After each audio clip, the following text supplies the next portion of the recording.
Bonjour à tous, nous allons parler aujourd'hui de l'Union européenne. Plus précisément, l'exposé de ce jour s'intitule L'Europe, unité et division d'un continent, parce que en réalité, l'Europe, l'histoire de l'Union européenne ne constitue qu'un moment d'une très longue histoire qui est celle de ce continent qui est marqué dans toute son histoire par une contradiction fondamentale que nous allons essayer d'exposer.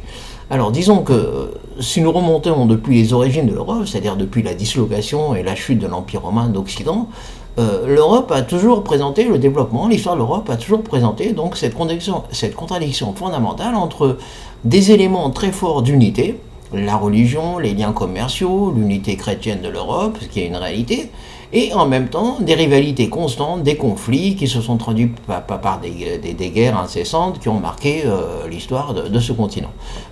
Cette contradiction s'est encore accentuée avec l'émergence des États nationaux, la constitution sous l'absolutisme d'États-nations à l'échelle du continent européen.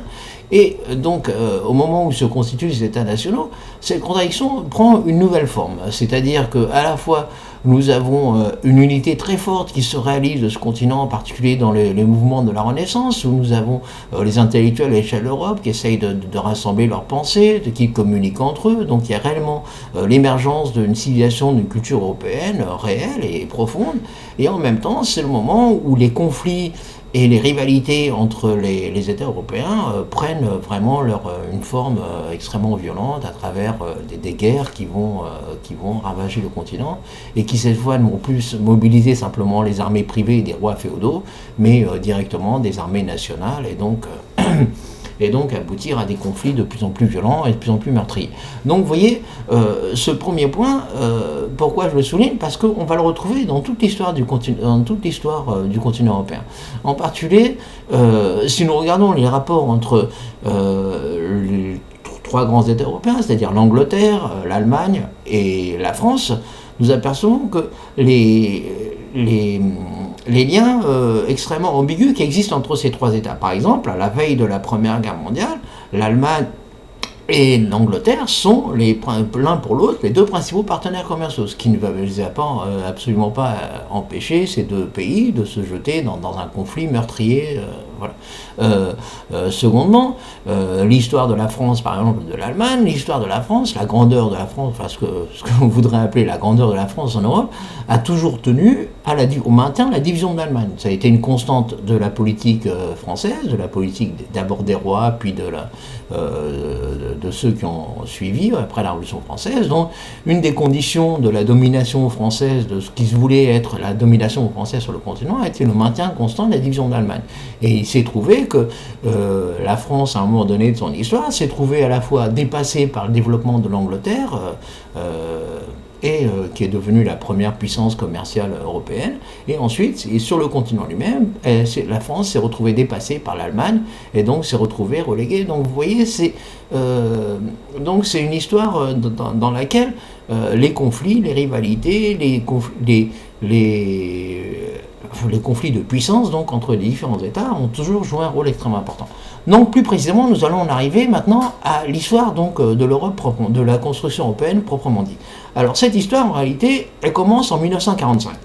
Alors quelle est la situation de l'Europe en 1945? D'une part, elle est dévastée par la guerre, par les destructions, elle est ruinée. Et elle a perdu, d'ailleurs elle avait peut-être perdu un peu avant, elle a perdu son premier rang mondial.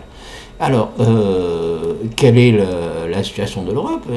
Donc il y a ces éléments qui sont donnés, donc de destruction matérielle, de perte en vies humaines, et à ces destructions s'ajoute un autre élément, c'est la division du continent, c'est-à-dire que, comme vous le savez, une partie de l'Europe de l'Est, de l'Europe orientale qui a été libérée par les armées russes, par les armées soviétiques, reste sous la domination soviétique, donc l'Europe se retrouve en plus coupée en deux, amputée d'une partie de son territoire historique.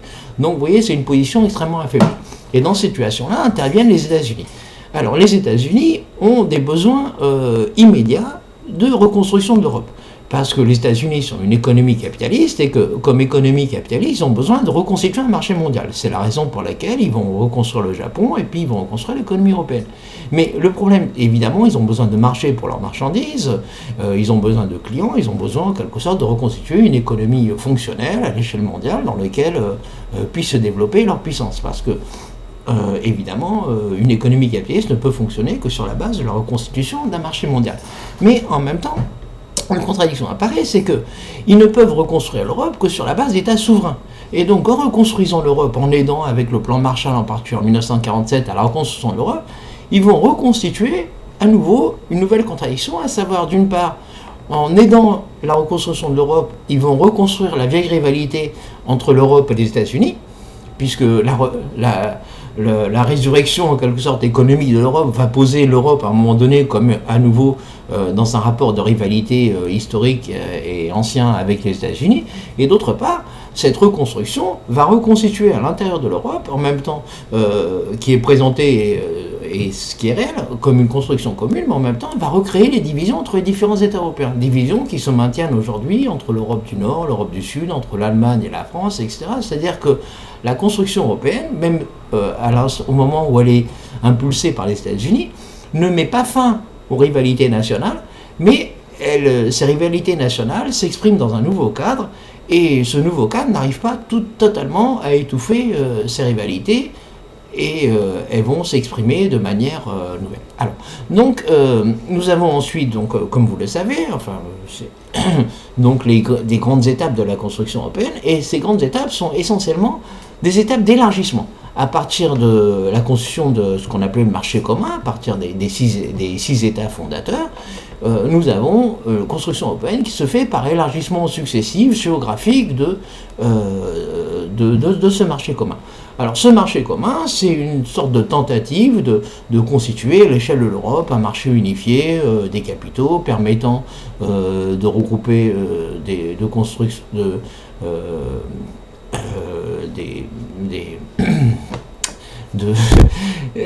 des coopérations industrielles, des projets comme Airbus, etc. Mais c'est pas ça l'élément le plus important. L'élément le plus important, c'est ce qui se produit en 1992, plus précisément entre 1989 et 1992. Parce que là, l'histoire de l'Europe prend un nouveau tournant. Alors, quelles sont les caractéristiques de ce tournant? Ils sont deux. Premièrement, c'est la fin de la division du continent. La chute du mur de Berlin, l'effondrement du RSS, pour la première fois, l'Europe va se retrouver véritablement réunifiée. Mais cette réunification, elle se fait sur la base du rétablissement du capitalisme, de l'économie de marché à l'échelle de tout le continent européen. Donc, il y a une adéquation entre l'élargissement de l'Union européenne à l'Est, qui n'est plus simplement un élargissement qui serait un peu l'équivalent de l'élargissement vers le Sud, à l'Espagne, à la Grèce, etc., qui s'est produit, mais qui est un élargissement d'un type nouveau, parce que c'est un élargissement qui marque la fin de la division de l'Europe, et en même temps le rétablissement de l'économie de marché à l'échelle de tout le continent. Donc c'est important, cette réunification du continent, elle se fait sous la domination des marchés. Alors ça, c'est le premier aspect important.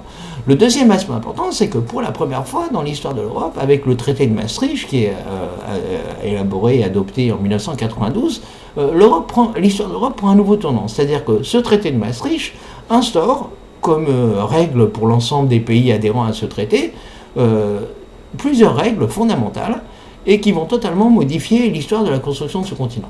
Et en particulier, parmi ces règles qui instaurent l'Union européenne, figure la concurrence libre et non faussée, le principe de la concurrence libre et non faussée, et de la libre circulation des capitaux et des marchandises. Ce qui signifie, derrière ces deux formules, de manière concrète, la concurrence libre et non faussée, eh bien, elle va s'exprimer. Au début, c'est simplement une formule écrite dans un texte, mais elle va trouver sa traduction pratique parce que la concurrence libre et non faussée signifie que l'ensemble des États vont peu à peu avoir comme tâche historique de supprimer dans leur législation nationale tout ce qui peut faire obstacle à cette concurrence libre et non faussée. Donc à partir de ce moment, le travail législatif en quelque sorte des différents parlements européens ou des différents États européens va devenir un travail de transposition des directives européennes à l'intérieur de leurs différents États. Et le second principe, donc le premier, c'est la concurrence libre et non faussée, et le deuxième principe, c'est la libre circulation des capitaux et des marchandises. Alors, cette libre circulation, a priori, elle existait déjà à l'intérieur de ce que l'on appelle le marché commun, de ce qui avait précédé l'Union européenne, mais elle prend un caractère nouveau parce que cette libre circulation, elle prend une acception qui est beaucoup plus large que ce qu'elle avait auparavant. La libre circulation des capitaux et des marchandises signifie la dérégulation bancaire, la fin du contrôle des États sur les mouvements de capitaux, signifie la levée des différents obstacles juridiques, etc., qui existaient, par exemple le contrôle des différentes banques centrales sur leur monnaie nationale, etc. Bien. Donc c'est ça que ça signifie. Et ce qui veut dire que pour revenir à cette contradiction fondamentale que j'évoquais au début de cet exposé, est-ce que cette histoire de l'Union européenne, ce cours nouveau qu'a pris l'histoire de l'Union européenne, est-ce que ce cours nouveau a supprimé les anciennes rivalités? Eh bien, pas du tout, ou du moins seulement partiellement, parce qu'en réalité, à l'intérieur de ce cadre, à l'intérieur de ces lois qui sont fixées et qui s'imposent l'ensemble des États, eh bien, chaque État va être amené à utiliser sa puissance économique, son patrimoine historique ou industriel, etc., pour se tailler une part plus grande que les autres.